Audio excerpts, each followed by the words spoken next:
کہ ایک طرف کنسیپٹ ہے God does not play dice اور دوسری طرف کاز اینڈ افیکٹ، علت اور معلول، تو کیا یہ دونوں پھر متضاد نہیں؟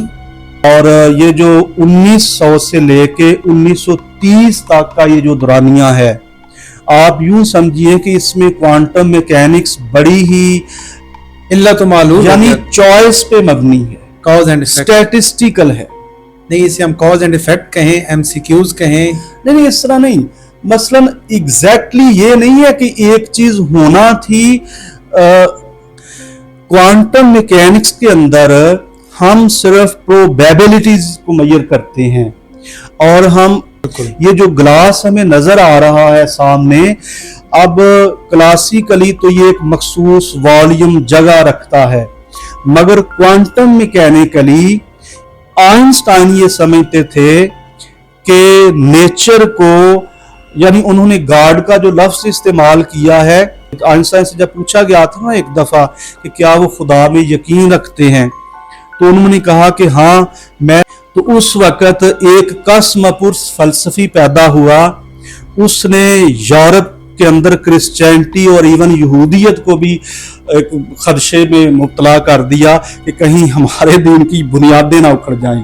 جو خدا کی صفات ہے، لیسا کمثلہ شیء، اور تین نہیں ہوتے چوتھا وہ ہے، دو نہیں ہوتے تیسرا وہ ہے، اور اسی طرح چانس ہے، پاسبلٹیز کی ایک گتھی ہے، پروبیبلٹیز کا ایک پلیتھرا ہے، اس میں سے یہ بھی ہو سکتا تھا وہ بھی ہو سکتا ہے، مگر اب کہ اللہ نے میزان کو پیدا کیا، چاند، ستارے، سورج ایک ایکوریسی کے ساتھ چل رہے ہیں، اس لحاظ سے تو از تاک بادہ گیرم اور در ساگر افغنم، کہ کہاں آمیزش اور کہاں اس کو گوہر پاک، جب تک آبزرور اور آبزروڈ، ناظر اور منظور کے درمیان یعنی دوئی ہے، ڈائیکوٹمی ہے، تب تک اس چیز پر زور دینے کے لیے کہ بنیادی طور پر کوانٹم میکینکس صحیح راستے پہ نہیں چل رہی، یعنی مائکروسکوپیکلی اور میکروسکوپیکلی there is hell of the difference to understand the reality۔ بالکل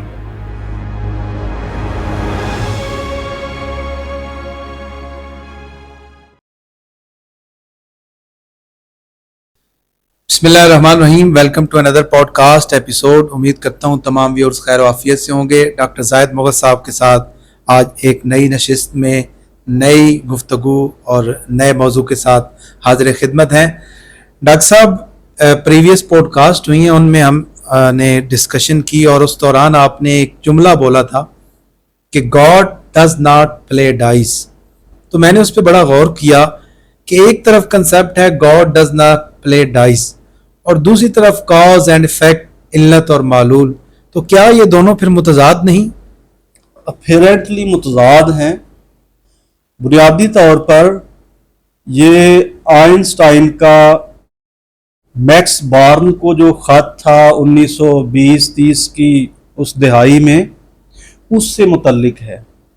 حقیقت میں آئنسٹائن اس نیچر کو یہ سمجھتے تھے کہ وہ بڑی ہی پریسائزلی، ایگزیکٹلی اور بڑی ہی درستی کے ساتھ سخت میتھمیٹیکل جو کائناتی قوانین ہیں ان کو فالو کرتی ہے، لیکن ظاہر ہے آپ کے علم میں ہوگا کہ 1905 میں آئنسٹائن نے جب وہ اپنے 4 یا 5 پیپرز پبلش کروائے، تو ایک پیپر اسپیشل ریلیٹیوٹی پہ تھا، اور انہی پیپرز میں فوٹو الیکٹرک ایفیکٹ والا بھی پیپر تھا جس پر آئنسٹائن کو 1921-22 میں نوبل پرائز دیا گیا تھا۔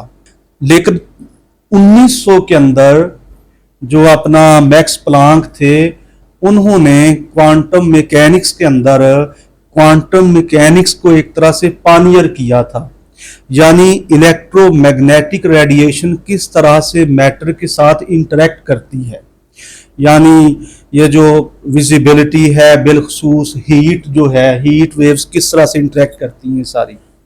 تو اب چونکہ اسی میکس پلانک کے اس نظریہ کو استعمال کرتے ہوئے کہ اپنی نیچر کے اندر یہ جو الیکٹرومیگنیٹک ریڈیشن ہے، ہیٹ ویوز ہیں، تو لائٹ بھی ایک الیکٹرومیگنیٹک ریڈیشن ہے اور یہ کوانٹائزڈ ہے، یعنی یہ ایک کنٹینیوس کوانٹٹی نہیں ہے بلکہ کوانٹائزڈ ہے، یعنی پیکٹ کوانٹٹی کر کے ایمٹ یا ایبزارب ہوتی ہے، جس طرح ہم کہتے ہیں فوٹان کے پیکٹس ہیں۔ جی بالکل، فوٹان ہی اسے ہی کہا جاتا ہے، یعنی کوانٹائز جو ایک انرجی ہے لائٹ کی یا باقی الیکٹرو میگنیٹک ریڈیشن کی، لیکن یہ فوٹان کے لیے استعمال ہوتا ہے، ہیٹ کے لیے فونان، اور اسی طرح باقی۔ تو آئنسٹائن خود کوانٹم میکینکس کے متعلق رہے، اور یہ جو 1900 سے لے کے 1930 تک کا یہ جو دورانیہ ہے، آپ یوں سمجھیے کہ اس میں کوانٹم میکینکس بڑی ہی سالڈ گراؤنڈ پہ اسٹیبلش ہو چکی ہوئی تھی، اور بالخصوص 1920 سے 1930 کا جو زمانہ تھا، اس میں وہ نیل بوہر ماڈل وغیرہ، پھر ان کا کوانٹم میکینکس کے حوالے سے۔ لیکن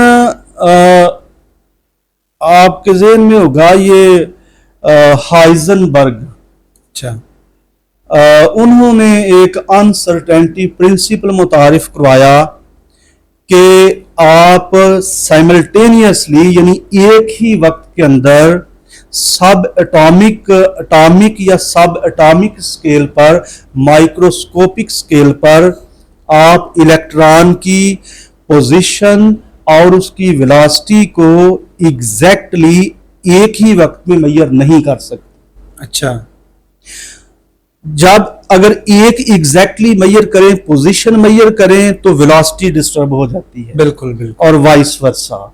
تو بنیادی طور پہ یہ جو لا ہے، پرنسپل ہے، اسے ایکسیپٹ کیا گیا ہے، اور اس کی بنیاد پر میٹر کی سب اٹامک لیول پہ، یعنی مائکروسکوپیکلی جو نیچر ہے وہ پروبیبلسٹک ہے، یعنی ڈٹرمنسٹک نہیں ہے، اچھا، یعنی پروبیبلٹی پر مبنی، ایگزیکٹ نہیں ہے، اللہ تو معلوم، یعنی چوائس پہ مبنی ہے، کاز اینڈ افیکٹ، اسٹیٹسٹیکل ہے۔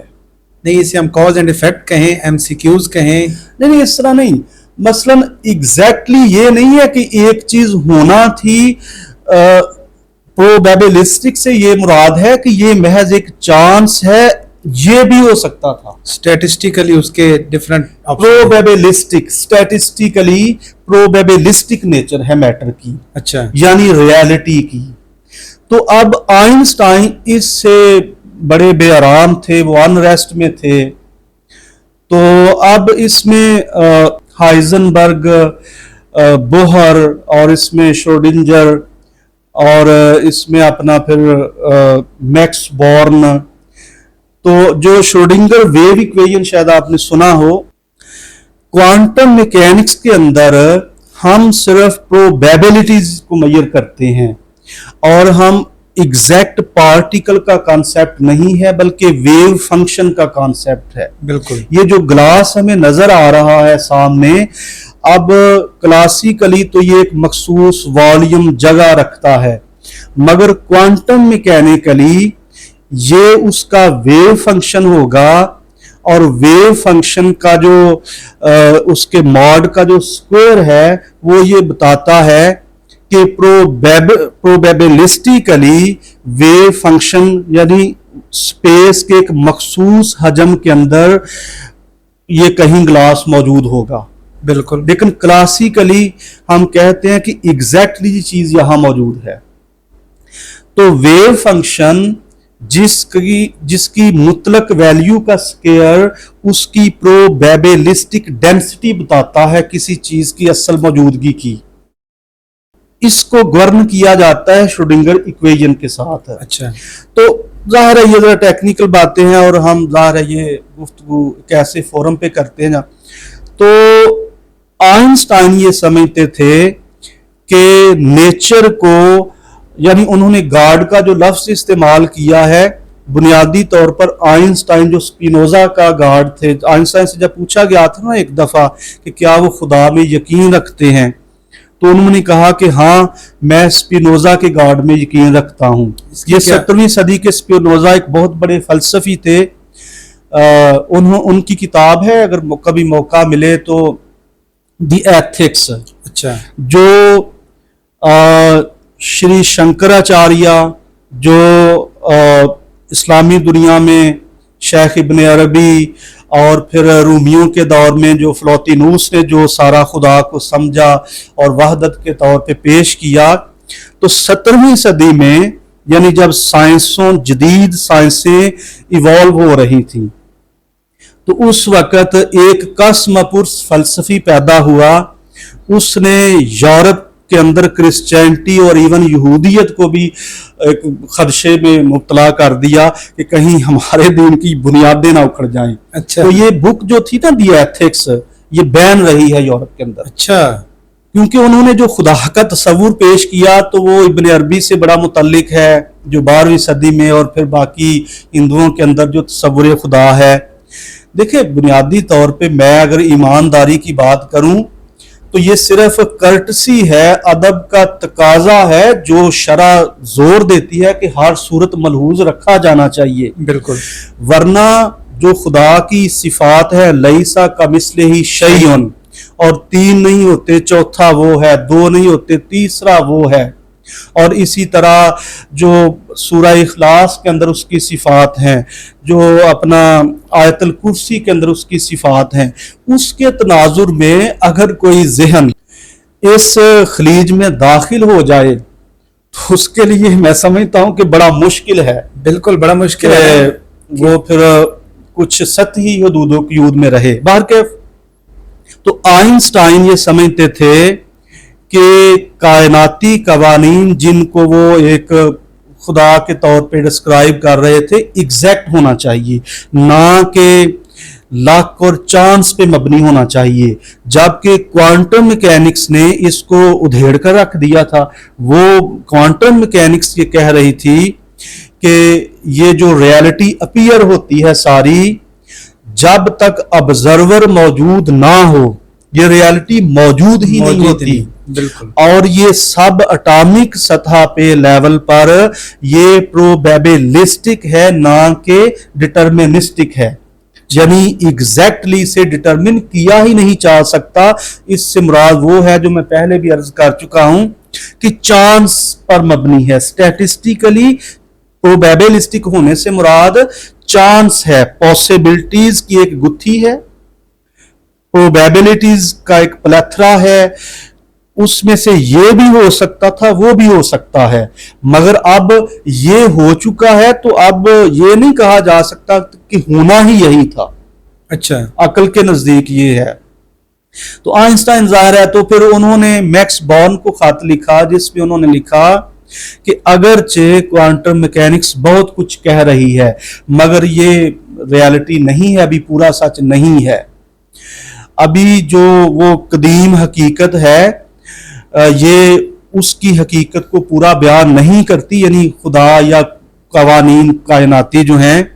لہٰذا میں نہیں سمجھتا کہ وہ قدیم حقیقت یعنی خدا وہ جو اپنا یہ کہتے ہیں کہ ڈائس یعنی پانسا پھینکتا ہے, یعنی یہ کر دیا وہ کر دیا, کوئی اس میں یعنی ریگولیرٹی نہیں ہے, کوئی اس میں کوئی قوانین کی بندش, ایسا نہیں ہے. ایک لحاظ سے دیکھا جائے تو بات تو یہ ہے کہ اللہ نے میزان کو پیدا کیا, چاند ستارے سورج ایک ایکوریسی کے ساتھ چل رہے ہیں. اس لحاظ سے تو آل جو ہمارے جتنے سینیریوز ہیں ایکوریٹ ہیں, کیلکولیشن پر مبنی ہیں. اگر نہ ہوتے تو پھر میتھمیٹکس نہ ہوتی. کہتے ہیں نا کہ کائنات کو اللہ نے میتھمیٹکس کی زبان میں لکھا.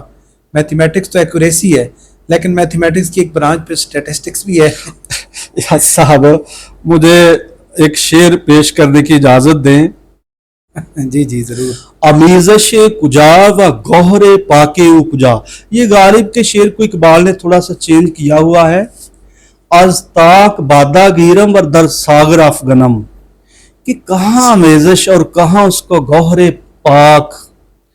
میں براہ راست انگور کی بیل سے شراب اپنا پیالہ پکڑتا ہوں اور پھر